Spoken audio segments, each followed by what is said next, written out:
जगत एक बहाव है, समा एक वेग है। समय दे वेग दे सब कुछ वेग दे है, समय दे बहाव विच सब कुछ बह रहा है। एक विद्वान का ऐसा कहना है, इक्को ही तट ते इक्को ही नदी विच असी दोबारा नहीं लंघ सकते। पर जे गहराई नाल देखिया जाए, एक नदी विच एक तट तो जो एक कदम भी रखे है, दूजा कदम भी उस नदी च नहीं रख सकते, क्योंकि जैसा दूजा कदम रखते हैं कितना पानी बह गया। दूजे कदम दे रखते ही नदी ते लंघ गई, बहाव है। तीजा कदम रखांगे वो नदी नहीं है। नदी ते हर कदम विच दूसरी होवेगी, वो नहीं है। असी हर सांस दे कुछ होर वेखांगे, अगर वेखण दी समर्था होवे, दृष्टि होवे। समय दा ए बहाव, काल दा ए चक्कर गर्दिश अकाल दे हत्थां विच है। कई दफा साडी चाहत इस बहाव नाल मेल नहीं खाती, साड़ियां कामनावां इस वेग नाल मेल नहीं खांदियां। साड़ी कामना कुछ होर, होया कुछ होर, तो इसते रोदन खड़े हो जाते हैं, रोने खड़े हो जाते हैं।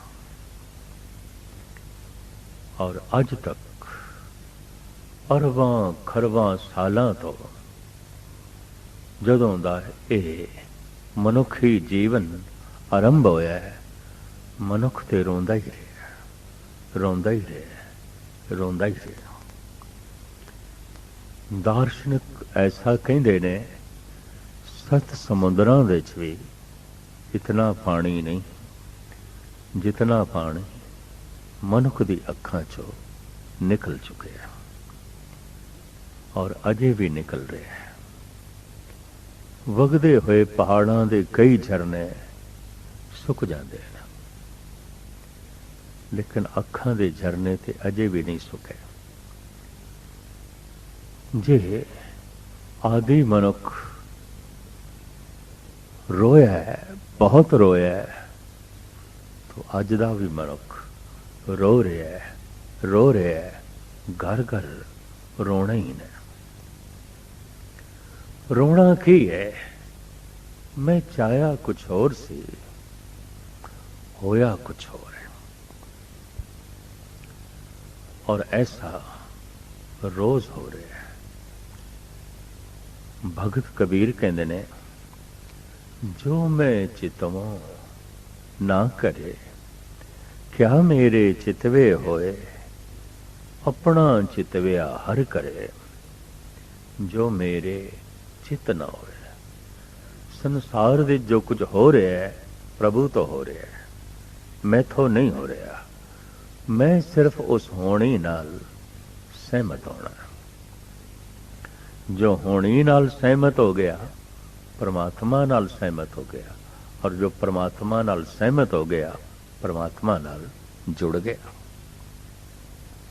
लख पूजा पाठ करे, इबादत करे, रोजे रखे, वर्त रखे, तीर्थ यात्रा दा रटन करे और अनंत दान देवे, रोज दा सत्संग करे, जप तप करे।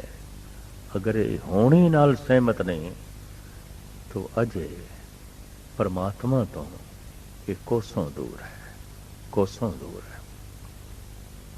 साहिब कहते ने, भाणे विच को विरला आया। होनी नूं ते कोई विरला ही कबूल कर सकता है, भाणे विच ते कोई विरला ही राजी हो सकता है। क्यों? ईश्वर दा भाणा मेरे भाणे नाल मेल नहीं खांदा, अक्सर मेल नहीं खांदा। ਮਨੁੱਖ ਦਾ ਯਤਨ ਹੈ ਈਸ਼ਵਰ ਮੇਰੀ ਰਜ਼ਾ ਦੇ ਚਲੇ।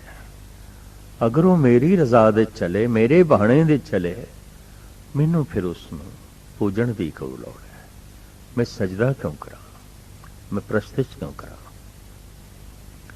अगर वो मेरी रजा दे चले तो मेरी सीमत बुद्ध परमात्मा की सारी करनी सीमत हो जाएगी। अगर वो मेरे भाणे दे चले तो जगत दे सब कुछ सीमत हो जाएगा और जगत की सारी महानता खो जाएगी, विनिष्ट हो जाएगी। मनुख उसकी रजा विच राजी होवे, मनुख उसदे भाणे विच राजी होवे। जगत विच सब कुछ हो रहा है, कीता नहीं जा रहा। होनी है जगत विच, अनहोनी कुछ भी नहीं है। रोना किस गल दा है? मेरे नाल अनहोनी हो गई है, अनहोनी हो गई। जद के गुरबाणी कहती है नहीं, होनी हुई है, अनहोनी नहीं हुई। रोना उदों होवेगा जो मैं चाहया सी वो नहीं होया, और जो मैं नहीं चाहता सी वो हो गया, उसनों असी अनहोनी कहते हैं। धन गुरु तेग बहादुर साहब जी महाराज का एक पावन श्लोक, चिंता तांकी कीजिए जो अनहोनी होए, ए मार्ग संसार को नानक थिर नहीं कोए। सतगुरु कहते हैं चिंता ते तां करो जेकर अनहोनी होंदी होवे। अनहोनी ते होंदी नहीं, फिर चिंता किस गल दी? चिंता दे गहराई नाल देखिए तो ये मूल दो कारण ने। प्रथम, ऐसा नहीं होना चाहिए, कम से कम मेरे नाल ते ऐसा नहीं होना चाहिए। पर अंदर चिंता बनी हुई है, किधरे हो ना जाए। जगत बुढ़ा हो जाता है, मैं ना आवा, पर अंदर चिंता बनी हुई है, किधरे हो ना जावा। जगत मरदा है, किधरे मेरी अर्थी ना निकले, पर अंदर चिंता बनी हुई है, किधरे मेरी भी अर्थी ना उठे। भगत कबीर कहते न पारो सी के जो हुआ तू अपने भी जान। पड़ोसी दी अर्थी उठी है, तेरी भी उठेगी। पड़ोसी बुढ़ा हो गया, तू भी होवेगा। ऐसा नहीं होना चाहिए। अंदर चिंता बनी हुई है, किधरे हो ना जाए, हो ना जाए। दूसरा, ऐसा होना चाहिए, मेरी चाहत है, मेरी मंग है, मेरी इच्छा है, ऐसा होना चाहिए। लेकिन अंदर चिंता है, शायद ना होवे, मता ना होवे। तो ये चिंता दे दो कारण ने। धन गुरु तेग बहादुर साहब जी महाराज इस पावन श्लोक विच कह रहे ने, जो होंदा है वो होंदा है, जो नहीं होंदा नहीं होंदा। फिर चिंता केड़ी गल दी? फिर चिंता क्यों? धन गुरु अर्जन देव जी महाराज ने दो श्लोकां विच एक पुराणक प्रसंग का जिक्र किया। मिर्गी पेखंत बदक प्रहारणे लाख अवधाय, अहो जस रखेण गोपाल नानक रोम ना छेदत है। एक मिर्गी, एक हिरन फस गया है। शिकारी दी हथ दे बंदूक है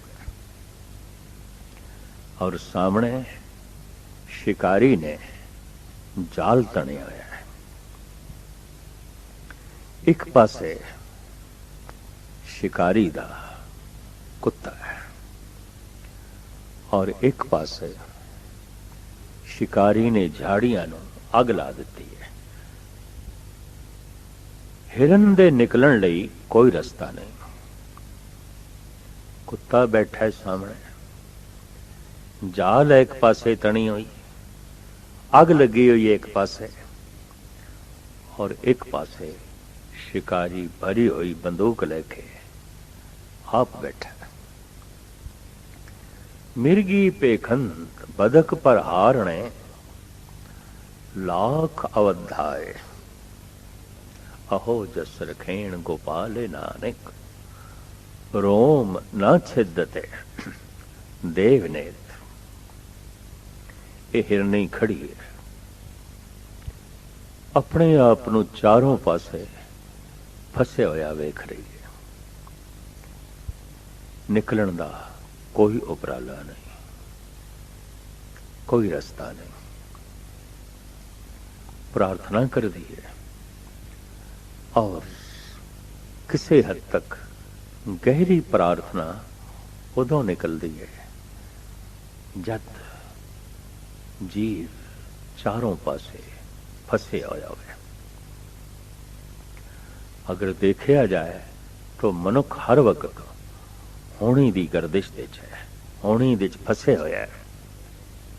जिस दिन इसनों समझ आउंदी है उस दिन ये प्रार्थनामयी हो जाता है, उस दिन ये अरदास की मूर्ति हो जाता है, उस दिन ये प्रार्थना की मूर्ति हो जाता है।